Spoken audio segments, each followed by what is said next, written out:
පණුවේ ඉඳලා මං අයින් කෙරුවා පුතේ. නැන්ද පොඩේ ඉන්න දැන් ඔයාගේ තුවාලෙට පණුව ඇවිල්ලා තියෙන්නේ. ඔව්. එතකොට මේ තුවාලේ කොච්චර කල්ද? අවුරුදු 10ක් පුතේ දැන්. ඒක තමයි හැමතැනින්ම බෙහෙත් කරා හොඳ වෙන්නේ නැහනේ මේ වැඩක් නෑ කතා කරලා. මේ වටෙත් එක්කම මේ කකුල සම්පූර්ණයෙන්ම මේ වෙලා තියෙන ඇටකොට්ට පෑදෙනකම්. ඔව් මේ කපන්න හැදුවේ කොළඹින්. දැන් මේ නැන්දා ඉන්නේ අනුරාධපුරයේ මේ සිංහකණුවක පාරක. එතකොට මේ පාරේ ඉඳගෙන කවදාවත් මේ තුවාලේ සුව කරන්න බෑ. මේ තුවාලේ පණුව ගෝස් කෑල්ලපව ආහාරයට ගන්න ඉන්නේ. එතකොට මේක ඇත්තටම මේ මම දන්න අයට කියන්නම් මේකට උදව් කරන්න කියලා. නැන්ද හැම වෙලේම හිතන්න නැන්ද ඔය වේදනාවක් විඳින පාසා තමන්ගේ කර්මයයි ගෙවන්නේ කියලා.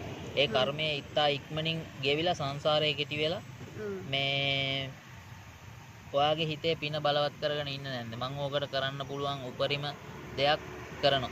ඔය දැන් තමයි පුතේ මේ රතු පාට වෙලා තින්නේ. ඔව්. හරි ඔහොම තියන්න නැන්ද. ඒවා ඔහොමම මේ විස බීජ කියන දේවල් ඔව්. මේ වද්ද ගන්නවත් වමේ අර පණුව එනවා අතනින් අර මේ ගෝස් කෑල්ල ගාවි. ආව නැන්ද බලන්නකෝ මේ මෙතන ඉන්නවා. ඊයේ පෙරේදා දෙන්නේ තුන් දෙන්න දුන්නා මම. ඒ පණුව ඉන්නකම් මේ තුවාලේ සුව කරන්න බෑ ඔළුව දාන්න. මම බැලුවේ ඒක තමයි අමුතු එනවා. ඔව් අර ඉන්නේ අර අමුතු විදිහට කකියන්නේ ඒගොල්ලෝ ඉන්න කොට. එයාලා මේවා කරනවා. ආවර. අල්ලන්න එපා ඔයා පුතේ. කමන්නේ. අතෝද ගන්න අර වතුර තියෙනවා. බලන්න පුතේ. මේ වගේ පණුවන් අයින් කරලා මේ තුවාලේ සුද්ධ කරන්න ඕනේ. මේ අම්මෝ ලොකේ කික්කිනානේ. ඒතකොට මේ තුවාලේ සුද්ධ කරන්න ඕනේ. මේකට අපි දන්න අයගෙන් උපරිම සහයෝගයක් ගමු. හරිද නැන්ද?